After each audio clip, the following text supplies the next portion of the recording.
1 Timóteo capítulo 6.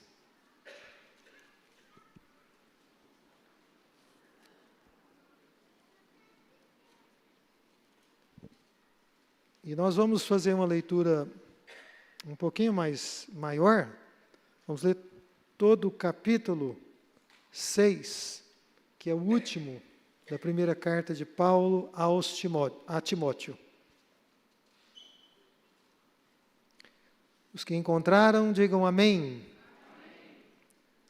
Todos os que estão sob o jugo da escravidão devem considerar os seus senhores como dignos de todo o respeito, para que o nome de Deus e o nosso ensino não sejam blasfemados. Os que têm senhores crentes não devem ter por eles menos respeito, pelo fato de serem irmãos. Ao contrário, devem servi-los ainda melhor, porque os que se beneficiam do seu serviço são fiéis e amados. Ensine e recomende essas coisas. Se alguém ensina falsas doutrinas e não concorda com a sã doutrina de nosso Senhor Jesus Cristo e com o ensino que é segundo a piedade, é orgulhoso e nada entende. Esse tal mostra um interesse doentio por controvérsias e contendas acerca de palavras que resultam em inveja, brigas, difamações, suspeitas malignas e atritos constantes entre aqueles que têm a mente corrompida e que são privados da verdade, os quais pensam que a piedade é fonte de lucro. De fato, a piedade com contentamento é grande fonte de lucro, pois nada trouxemos para esse mundo e dele nada podemos levar. Por isso, tendo o que comer e com o que vestir-nos, estejamos com isso satisfeitos. Os que querem ficar ricos caem em tentação, em armadilhas, em muitos desejos descontrolados e nocivos, que levam os homens a mergulharem na ruína e na destruição. Pois o amor ao dinheiro é a raiz de todos os males. Algumas pessoas, por cobiçarem o dinheiro, desviaram-se da fé e se atormentaram com muitos sofrimentos. Você, porém, homem de Deus, fuja de tudo isso e busque a justiça, a piedade, a fé, o amor, a perseverança e a mansidão. Combata o bom combate da fé, tome posse da vida eterna, para a qual você foi chamado e fez a boa confissão na presença de muitas testemunhas.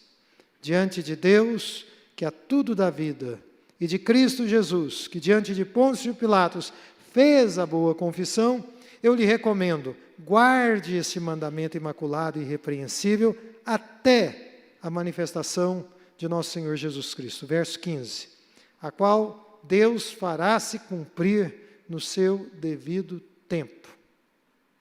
Ele é o bendito e único soberano, o Rei dos reis, o Senhor dos senhores, o único que é imortal e habita em luz inacessível, a quem ninguém viu nem pode ver.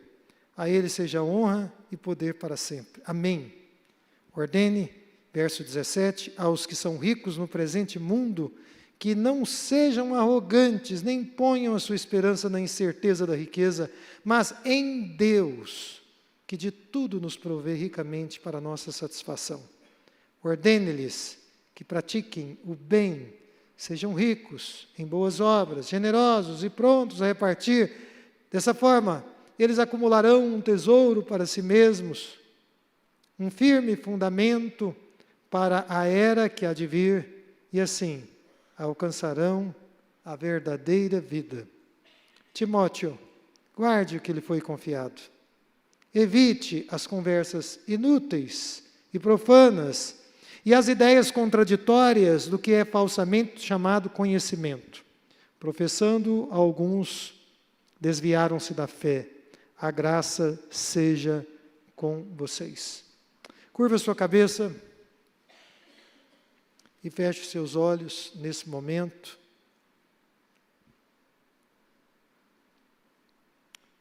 Fale com Deus nesse instante.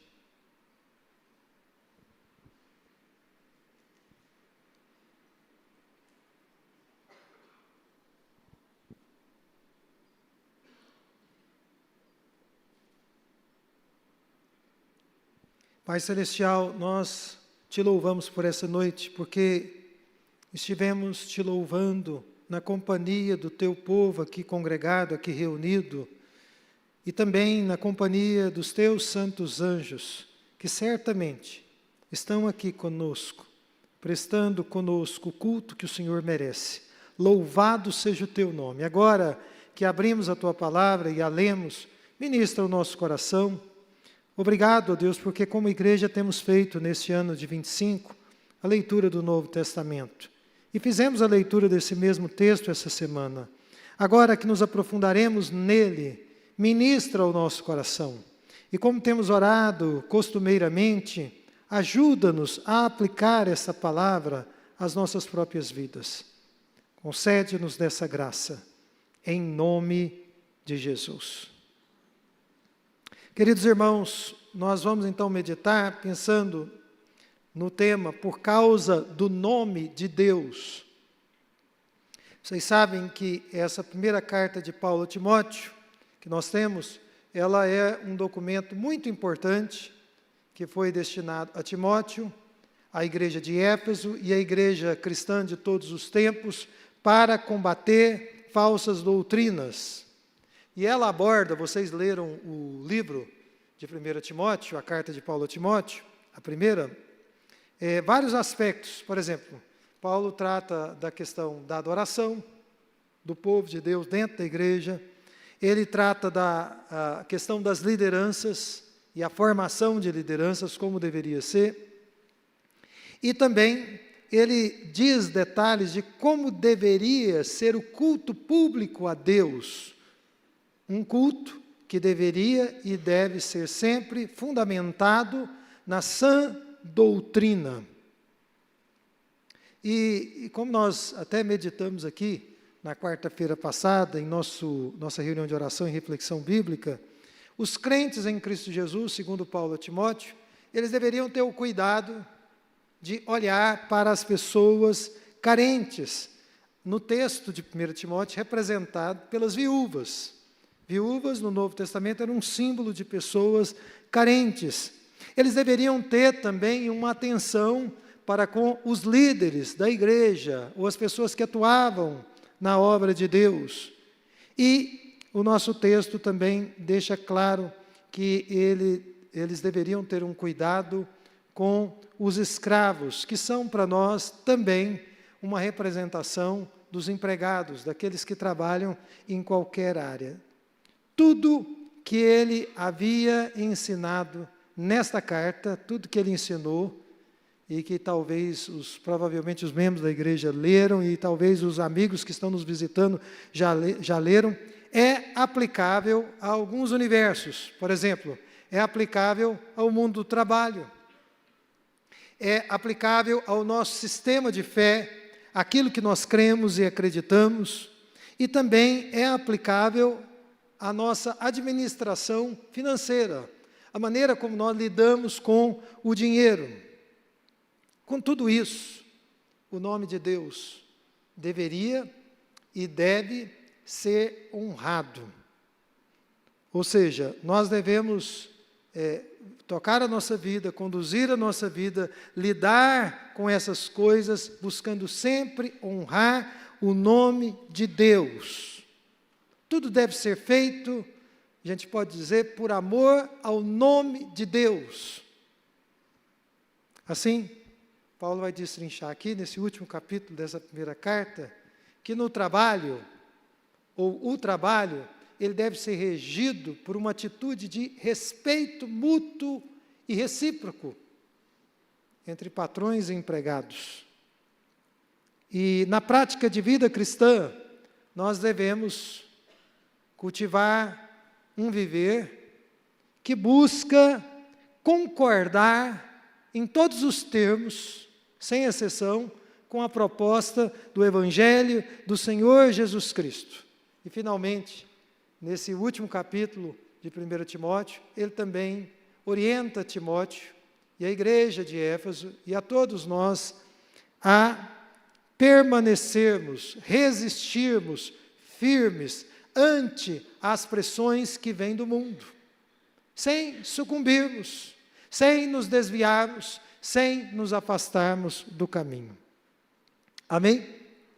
Então, em primeiro lugar, vamos pensar aqui, porque nós vamos conversar um pouco, pensando em 3 pontos importantes desse texto, não é? Por amor ao nome de Deus, nós devemos cultivar o respeito, começando dos ambientes de trabalho, não é? É verdade que nós não convivemos mais com a escravidão, como Timóteo e o Paulo conviviam lá no primeiro século, nos dias, nos tempos do Império Romano. Mas nós continuamos a lidar, não é verdade, com as relações de trabalho, direta ou indiretamente. E eu arrisco dizer, pela minha vivência e minha observação, que as relações no ambiente de trabalho não são fáceis. Eu estou errado? Elas são difíceis. Elas não são fáceis. Os patrões, por exemplo, eu sei que tem irmãos aqui que são patrões, eles reclamam que os funcionários não trabalham como deveriam. E os empregados reclamam que os patrões exigem demais deles e que a recompensa financeira não é compatível com o esforço empreendido por eles. Então, como resolver esse dilema? Vamos ver o que a palavra de Deus nos diz, não é? Versículo 1. Todos os que estão sob o jugo da escravidão devem considerar seus senhores como dignos de todo o respeito.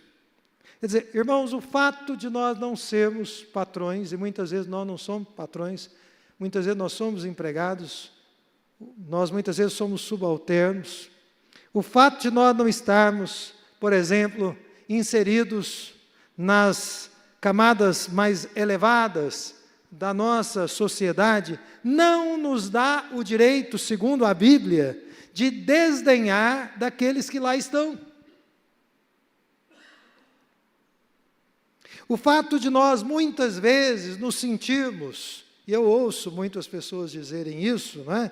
Humilhados pelas diferenças sociais, pelas diferenças econômicas, não deve servir como justificativa para nós afrontarmos aquelas pessoas que estão sobre nós, seja no trabalho ou seja na própria sociedade.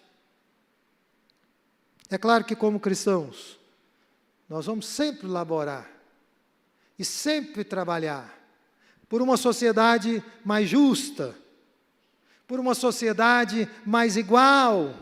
Mas enquanto isso não se torna uma realidade no mundo em que nós vivemos e no nosso contexto, nós devemos mostrar ao mundo que ricos e pobres, e há ricos e também há pobres, que nós amamos o nome de Deus, que nós honramos o nome de Deus, e que nós não estamos presos ao nosso extrato social, do qual nós pertencemos. Por quê? Porque, embora todo crente em Cristo Jesus tenha os seus pés no chão, os nossos olhos devem estar colocados na eternidade. Amém? Nossos pés estão aqui. Nós não estamos vivendo nas nuvens. Nós lidamos com a realidade ao nosso redor, mas os nossos olhos estão colocados na eternidade. O nosso objetivo supremo. Nós colocamos os nossos olhos, o nosso coração e a nossa mente na promessa dos novos céus e da nova terra que um dia virão e nos quais nós um dia habitaremos. Portanto, tratar os patrões e os nossos superiores, as pessoas que Deus coloca sobre nós, que coloca em posição de autoridade sobre nós, com todo respeito, requer de nós esse olhar para a eternidade e requer de nós essa postura de maturidade. As pessoas que não têm maturidade não conseguem lidar com seus superiores. Agora, Paulo ainda vai mais a fundo. Ele disse: se os nossos superiores são crentes, o nosso cuidado com ele deve ser igual ou até melhor, porque diante de Deus eles são fiéis e amados. Nós não podemos, porque o nosso patrão, o nosso superior é crente, como nós somos crentes, aproveitar da comunhão cristã para justificar, por exemplo, uma atitude letárgica, preguiçosa, indolente e de descaso no trabalho, de jeito nenhum, irmãos. Como crente, nós não podemos nos portar dessa maneira. No contexto bíblico, nós lemos na carta de Paulo aos Efésios, que, lá no capítulo 6 de Efésios, que os escravos deveriam servir aos seus senhores como ao Senhor, e que seus senhores deveriam tratar os seus escravos, ou leia, empregados, da mesma forma, pois Deus não faz acepção de pessoas. Diante de Deus, nós somos iguais, sejamos nós patrões ou empregados. Sejamos nós de um extrato social elevado ou de uma camada social humilde. Deus nos trata igualmente. Embora o mundo em que nós vivemos esteja, de fato, dividido em classes sociais muitas vezes injustas, os cristãos, os patrões e também os empregados devem alimentar ao longo de suas vidas uma outra visão. Uma visão da eternidade. Uma visão que honra a Deus. Então, dessa forma, um grande empregador, que tem na sua empresa dezenas, centenas, alguns empresários têm até milhares de empregados, devem tratar aos seus subordinados, aos seus empregados, com todo respeito, enxergando neles a imagem e semelhança de Deus. Não é porque ele é rico, porque ele é poderoso, econômico e socialmente falando, que ele vai tratar com descaso aquela pessoa, se ele é crente, se conhece a palavra de Deus, se tem o temor de Deus, tratará de maneira diferenciada os seus empregados. Irmãos, em Cristo, nós vamos sempre tirar os olhos das barreiras que por ora existem entre uns e outros. E por quê? O apóstolo Paulo responde: para que o nome de Deus e o nosso ensino, o ensino do Evangelho, não sejam blasfemados. A nossa primeira motivação para tratar bem os nossos patrões, os nossos superiores, para tratar bem os nossos empregados, os nossos subordinados, deve ser por causa do nome de Deus. Para que aquela pessoa não diga: e ele diz que é crente, e está agindo dessa maneira. Nós não podemos, no que está ao nosso alcance, dar motivos para que os nossos empregados, ou para que os nossos superiores, blasfemem contra o nome de Deus, por causa de uma atitude errada de nossa parte. Amém? Então, a nossa primeira motivação deve ser a honra do nome de Deus. Eu pergunto a vocês: você está sendo zeloso pela honra do nome de Deus? Ou será que você está vivendo descuidado, deixando que por erros e por atitudes suas o nome de Deus seja maculado, seja manchado? Que Deus nos dê a graça de trazer ainda mais honra e mais glória para o nome de Deus. Em segundo lugar, irmãos, nós devemos, por amor ao nome de Deus, concordar integralmente com toda a proposta do Evangelho. Paulo diz, versículo 3, olha aí na sua Bíblia: se alguém ensina falsas doutrinas e não concorda com a sã doutrina de nosso Senhor Jesus Cristo e com o ensino que é segundo a piedade. O que nós estamos dizendo aqui, o que nós estamos refletindo aqui, é que não basta crer no Evangelho, É preciso basear a nossa vida neste mesmo Evangelho.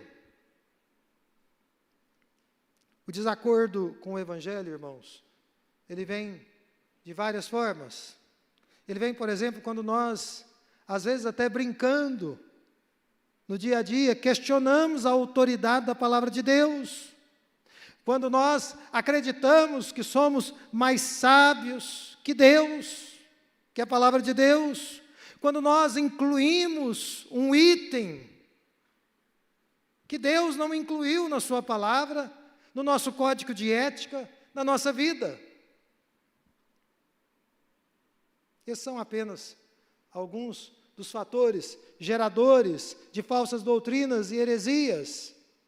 E eu gostaria de dizer que há pessoas que confessam a fé cristã na sua ortodoxia, confessam a sã doutrina, mas vivem uma heresia.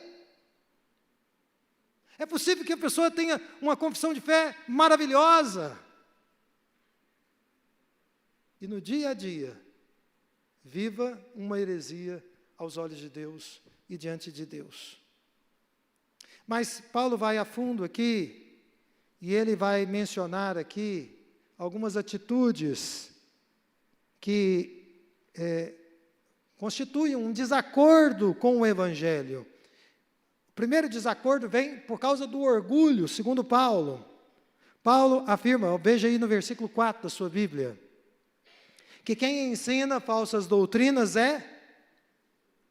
Eu não ouvi vocês. Quem ensina falsas doutrinas é... O pano de fundo de uma pessoa que ensina falsas doutrinas é o orgulho. Porque é o orgulho que eleva a palavra do homem acima da palavra de Deus, que eleva a sabedoria do homem acima da sabedoria de Deus. As pessoas orgulhosas são pessoas que acreditam, que têm conhecimento, mas Paulo diz que essas pessoas nada entendem. Elas pensam que conhecem, mas Paulo é categórico, elas nada entendem. Então eu pergunto a vocês, que por providência divina, estão nesse culto público a Deus, que palavra tem tido a primazia na sua vida? Nesses dias de redes sociais, e de tantas mensagens, que são publicadas, que são veiculadas, qual é a palavra que tem tido a primazia na sua vida? É a palavra de Deus? Ou é a palavra dos homens? Nós precisamos pensar muito seriamente nisso. E tudo aquilo que é palavra dos homens, e que diverge do Evangelho do Senhor Jesus Cristo, deve ser repudiada. Irmãos, o orgulho coloca os falsos mestres, diz Paulo. Isso acontecia naqueles dias e acontece nos nossos dias. O orgulho coloca os falsos mestres no centro das polêmicas. Por quê? Porque eles têm gozo nessa prática. Eles têm prazer nessa prática. Vejam o que o texto nos diz no 4 e no 5. Eles mostram um interesse doentio por controvérsias e contendas acerca de palavras que resultam em inveja, brigas, difamações, suspeitas malignas e atritos constantes entre aqueles que têm a mente corrompida e que são privados da verdade. Irmãos, o resumo de tudo isso que eu acabei de reler com vocês aqui na palavra de Deus, é que esses falsos mestres, essas controvérsias, elas vêm, elas são nutridas, alimentadas e retroalimentadas, não por amor à verdade, mas por amor ao ego. É porque essas pessoas amam demais, exacerbadamente a si mesmas, é que elas estão publicando, é que elas estão entrando em contenda, às vezes publicamente nas redes sociais e desnecessariamente. É o espírito dos falsos mestres. Que Deus nos dê a graça de não entrar nessa onda, de não seguir nessa esteira, de preservarmos o nosso coração, a nossa mente, as nossas emoções, e até de preservarmos a nossa própria família. Então, o desacordo com o Evangelho vem por causa do orgulho, mas Paulo diz uma segunda causa. O desacordo também vem por causa da motivação errada, porque as pessoas que ensinam falsas doutrinas também estão em desacordo com o Evangelho, porque muitas e muitas vezes, nós que o digamos nesses nossos dias, as pessoas pensam que a piedade é fonte de lucro. São pessoas que têm uma visão mercantilista da fé em Jesus. E essas pessoas já perderam o foco do Evangelho há muito tempo, gente. Essas pessoas não prestam mais atenção no Evangelho, eles estão vivendo, muitas vezes, uma teologia da prosperidade, que é uma distorção da proposta simples e objetiva do Evangelho do Senhor Jesus Cristo. Eu gostaria de dizer aqui, em tom categórico, mas muito direto e objetivo com todos vocês: a piedade em si mesma não deve ser nunca uma fonte de lucro financeiro. Mas, versículo 6, confira aí na sua Bíblia: a piedade com contentamento, essa sim, deve ser uma grande fonte de lucro, e eu acrescento, espiritual. Piedade com contentamento, fonte de lucro espiritual. Isso significa, irmãos, que a nossa vida, a vida com Deus, quando ela é provida, quando ela vem encharcada de gratidão e de confiança, ela vai produzir os maiores e os melhores rendimentos que nós podemos alcançar nessa vida. Sem dúvida nenhuma. E o argumento do apóstolo Paulo aqui é imbatível. Veja aí o versículo 7. Pois nada trouxemos para esse mundo e dele nada podemos levar. Eu me lembro de ouvir uma história de uma senhora muito rica e que faleceu. E aí uma pessoa então se aproximou de outra e perguntou para ela assim: escuta, o que ela deixou? O que ela deixou? E a outra pessoa, alarmada com a pergunta, respondeu: ela deixou tudo. Tudo. Ela não levou para a eternidade absolutamente nada deste mundo. A vida nesse mundo, grandes pensadores já têm dito e repetido esse mote: a vida nesse mundo constitui um período entre dois estados de nudez, uma no nascimento e a outra na morte. Embora os nossos queridos nos vistam, né, para que as pessoas nos vejam ali, mas nós estamos nus, desprovidos e completamente desconectados de como está o nosso corpo, porque de fato a alma da pessoa já não está ali. Então, por que existe essa agitação, esse frenesi tão grande em torno do dinheiro? Por que as pessoas correm tanto atrás disso? E como prevenir esse mal? Veja aí os versos 6 novamente, e o 8, com duas palavras. Nós vamos prevenir esse mal, essa correria, esse frenesi, com contentamento e satisfação. E com o que o cristão deve estar satisfeito?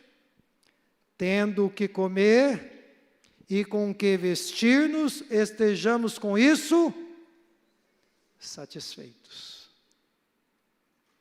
Então imagine todas as suas preocupações no seu dia a dia. Se você chega na sua casa, abre a sua geladeira, abre a sua despensa e tem comida, de acordo com a palavra de Deus, você deve estar satisfeito. Você deve levantar as mãos diante da sua despensa, da sua geladeira e dizer: Senhor, eu te dou graças, porque o Senhor tem me sustentado. Todas as coisas vêm de Ti.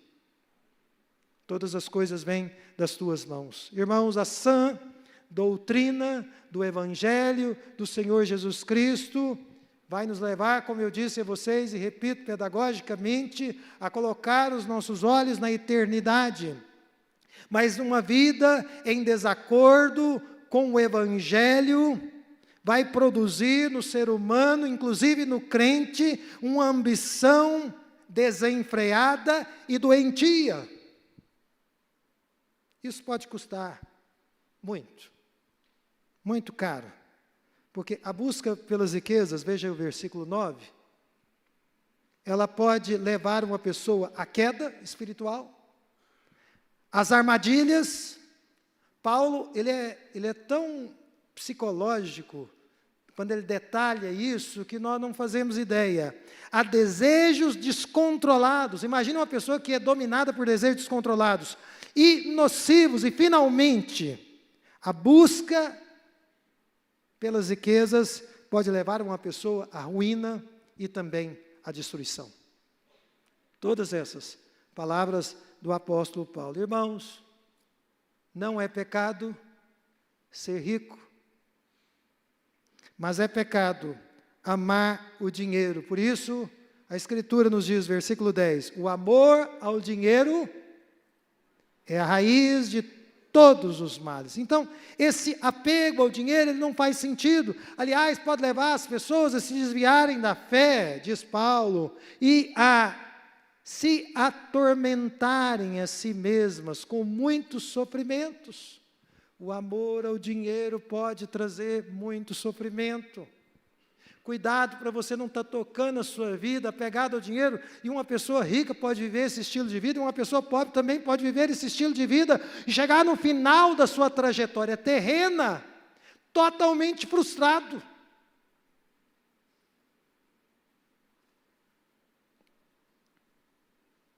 Aquelas pessoas que Deus abençoou, ou vier a abençoar, com recursos, com bens nessa vida, Paulo dá um antídoto, que eles devem tomar constantemente. É um remédio preventivo, é um coquetel, eu vou chamar assim.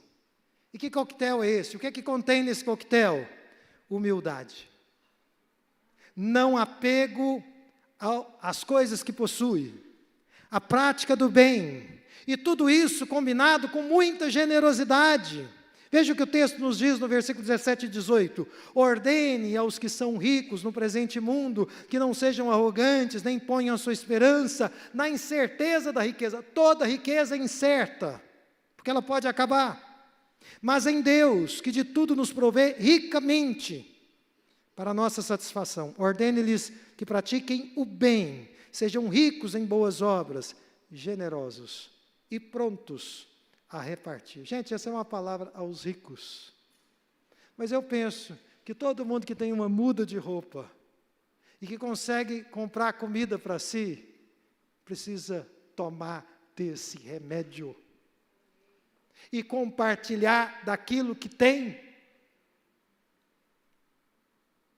Não precisa ter milhares de reais na conta, basta ter um pouco e saber que nós podemos ter uma atitude completamente diferente. Então, por amor ao nome de Deus, nós devemos cultivar o respeito nos nossos relacionamentos, inclusive no ambiente de trabalho. Por amor ao nome de Deus, nós devemos viver uma vida que concorda com o Evangelho. E, finalmente, por amor ao nome de Deus, nós devemos permanecer firmes. Eu gosto dessa expressão do apóstolo Paulo. Você, porém, homem de Deus. Eu lembro que no ano de 87, estava estudando a palavra de Deus no seminário, e um professor muito querido me emprestou um livro. E o livro era um comentário de 2 Timóteo. E o título era exatamente isso, só que na versão antiga. Tu, porém, ó homem de Deus. Irmãos, como a vida de um crente precisa ser diferente da vida do descrente. Então, diante de tudo aqui que foi colocado, o apóstolo Paulo diz que Timóteo, um homem de Deus, que nós, membros aqui da Romanos 12, pessoas que Deus trouxe aqui hoje à noite, devemos adotar algumas atitudes. Que atitudes são essas? Em primeiro lugar, fuja de algumas coisas. Ele diz no versículo 11, você, porém, homem de Deus, fuja de tudo isso. A fuga aqui, irmão, não é sinônimo de covardia. Porque algumas pessoas pensam que ele está fugindo, ele é um covarde, ela é uma covarde. Eu gostaria de dizer que para fugir do pecado é preciso ter coragem. e preciso ter uma certa hombridade para você fugir e resistir ao pecado, como o Timóteo, e nós sabemos que ele fugiu, como o José, que quando teve a oportunidade de dormir com a mulher do seu patrão, fugiu. Era um homem de Deus, era um homem que amava a Deus e amava o nome de Deus. Mas de que o Timóteo e nós devemos fugir? Em primeiro lugar, de uma atitude, como nós vimos aqui, desrespeitosa para com o nosso próximo, seja ele uma autoridade sobre nós ou um subordinado. Não importa a posição do seu próximo, trate essa pessoa com respeito. Fuja do desrespeito. Em segundo lugar, de uma vida em desacordo com o Evangelho, em litígio com o Evangelho, nós devemos fugir disso. Nós não podemos permitir que o nosso coração seja dominado pelo orgulho ou por uma ambição desenfreada. Nós devemos buscar com todas as nossas forças, versículo 11, a justiça, a piedade, a fé, o amor, a perseverança e a mansidão. Amém, irmãos? É isso que nós devemos buscar para nós hoje. Mas em terceiro lugar, Timóteo e nós também devemos fugir de outras coisas. Veja aí o verso 20 e 21. Evite as conversas inúteis e profanas e as ideias contraditórias do que é falsamente chamado conhecimento, professando alguns desviaram-se da fé. Evite, fuja de conversas inúteis e profanas. Meus queridos irmãos, como muitas vezes nós temos nos envolvidos em conversas inúteis e profanas, que em nada acrescentam e que em nada edificam. É da vontade de Deus que você que está ouvindo essa palavra, dê um stop, um pare a esse tipo de atitude. Se não edifica, se não glorifica a Deus, cerre os seus lábios.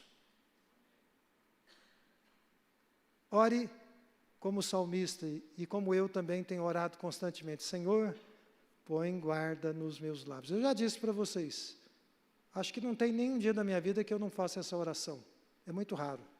E quando eu venho à igreja então, eu oro com muita instância: põe guarda nos meus lábios, põe guarda nos meus lábios, põe guarda nos meus lábios, porque é muito sério, e porque a gente se descuida, muitas vezes.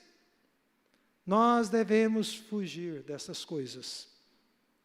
Mas nós não devemos apenas fugir dessas coisas. Paulo diz que Timóteo e nós devemos combater o bom combate. Veja o verso 12: combata o bom combate da fé, tome posse da vida eterna, para a qual você foi chamado e fez a boa confissão na presença de muitas testemunhas. Eu já disse em outras situações, talvez nas nossas reflexões de quarta-feira, mas quero repetir aqui: o bom combate é o combate da fé.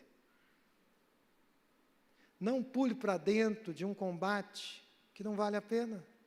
Tem pessoas tão doidas procurando um conflito para entrar nele.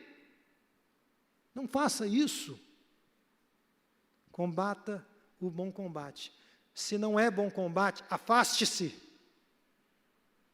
Deus não te comissionou para entrar em tudo quanto é conflito, tudo quanto é litígio.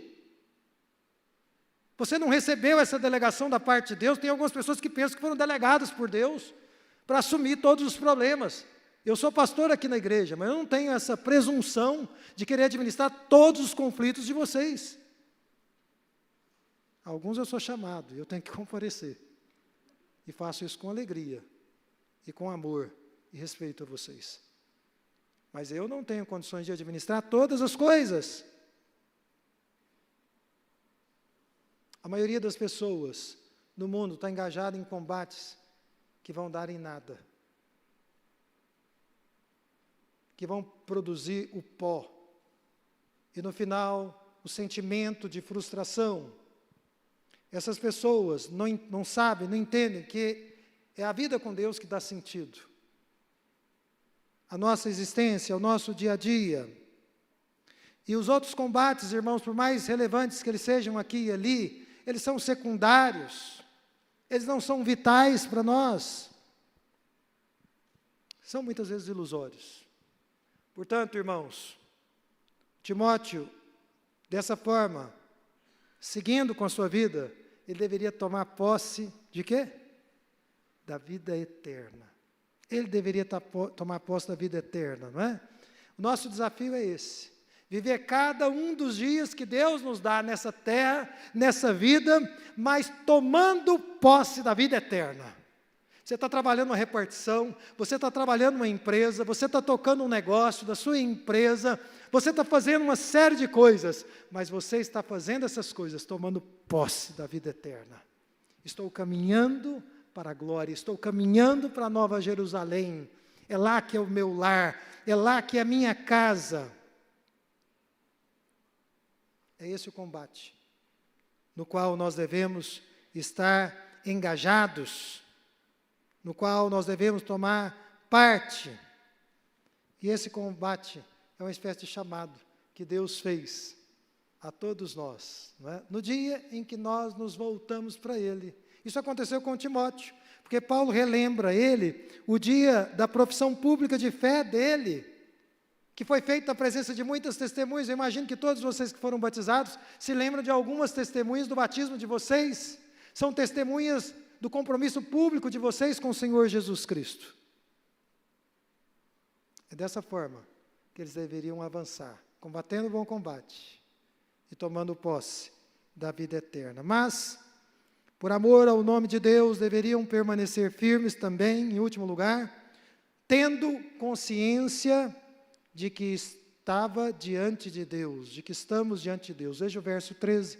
Diante de Deus, que a tudo da vida, e de Cristo Jesus, que diante de Pôncio Pilatos fez a boa confissão. Irmãos, preciso dizer novamente, né? Algumas pessoas pensam fantasiosamente que só estão diante de Deus quando estão na igreja. Isso é um grande e um terrível engano. Nós devemos entender que sempre estamos diante de Deus. Deus sempre está contemplando as nossas vidas. E nós precisamos ter essa convicção muito arraigada dentro de nós, porque isso vai influenciar a maneira como nós vamos nos comportar. As pessoas às vezes incorrem em pecado com muita facilidade, porque se esquecem que estão diante de Deus. Então fica fácil pecar, fica fácil fazer as coisas erradas. Isso é um grande engano. Isso é um grande equívoco. Nós estamos sempre, estaremos sempre diante de Deus. Irmãos, para concluir essa mensagem, Paulo nos diz, veja o verso 14, guarde este mandamento imaculado, irrepreensível, até a manifestação de nosso Senhor Jesus Cristo. E por que é que ele disse isso a Timóteo? E por que é que essa palavra vem a nós?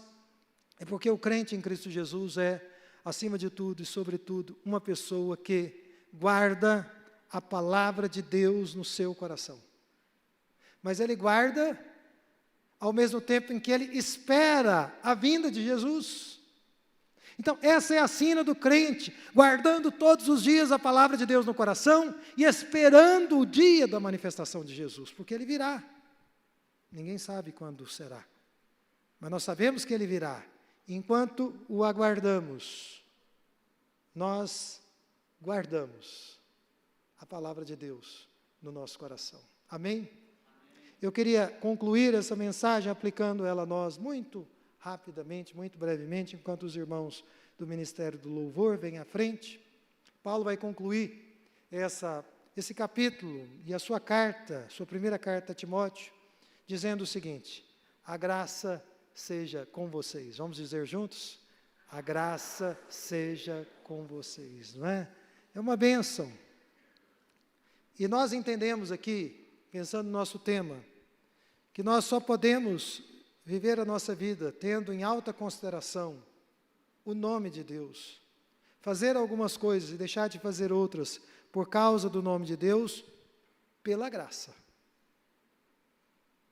Esse prestígio que o crente em Cristo Jesus dá ao nome de Deus, essa honra que nós damos a Deus, só é possível pela graça de Deus. Então eu proponho aqui, nesse momento final, que cada um de nós nessa noite peça a Deus, em primeiro lugar, graça para respeitar o nosso próximo.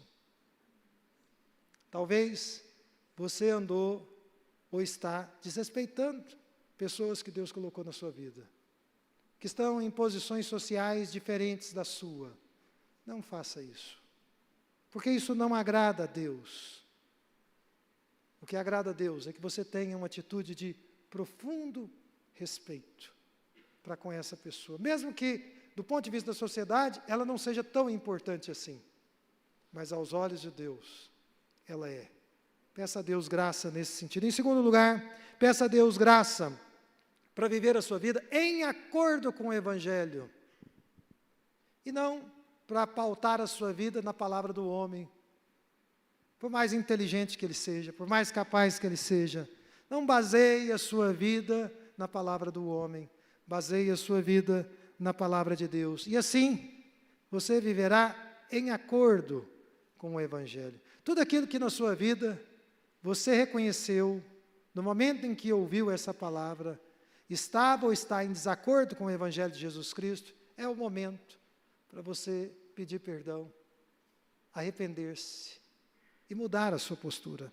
Em terceiro lugar, peça a Deus graça para ser um mordomo fiel de tudo aquilo que Ele colocou nas suas mãos. Seja muito ou seja pouco, não importa. O que importa é ser fiel. Ser fiel com aquilo que Ele colocou nas suas mãos e que um dia pedirá contas a você. De maneira muito personalizada, Ele vai pedir contas. E eu fico muito alegre por isso, porque eu sou responsável por aquilo que Deus me deu, não pelo que Ele deu para o outro. Em quarto lugar e último lugar, peça a Deus graça para guardar o Evangelho, enquanto você aguarda a vinda de Jesus.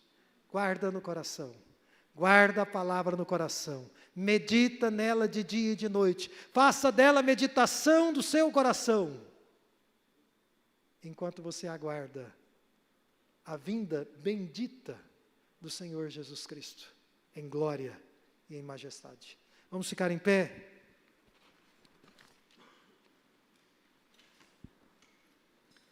Curve a sua cabeça nesse momento.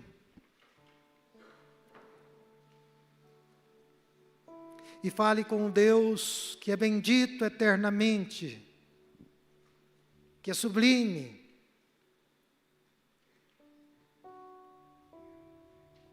E fale com Ele nesse momento. Quem sabe, na ousadia que o Espírito Santo te concede,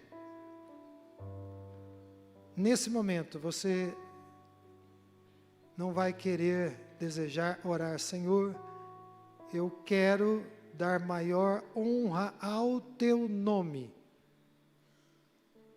Por causa do Teu nome, eu quero ter uma atitude diferente. Por causa do Teu nome, eu quero rever a maneira como eu tenho me relacionado com as pessoas. Por causa do Teu nome, eu quero revisar algumas áreas da minha vida que estão em completo desacordo com a Tua palavra. Eu quero, a partir de hoje, estar em acordo, em ressonância com as Escrituras, com a palavra de Deus. Quero guardá-la no coração. E eu quero também resistir firme contra as pressões que muitas vezes sobrevêm, guardando essa palavra no coração e aguardando o dia em que o Senhor virá para nos buscar, para nos chamar para o nosso lar, para o lugar de descanso. Por alguns segundos, fale com Deus agora, antes da oração final. Fale com Ele nesse momento.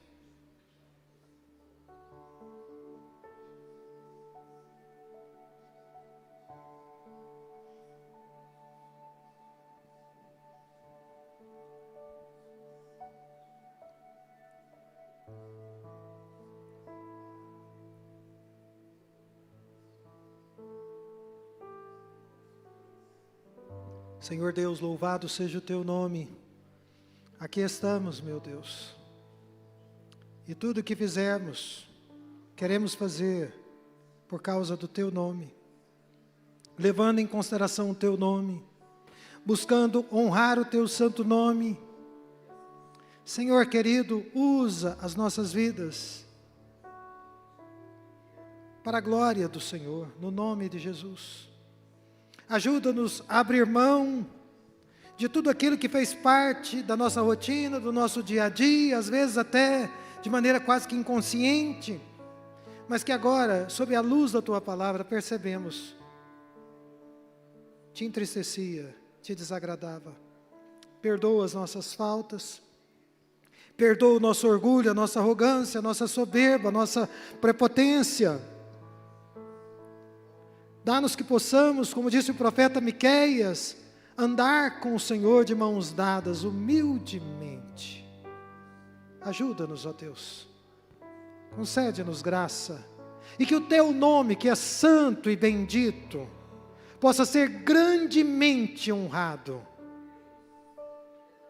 nas nossas vidas e através das nossas vidas.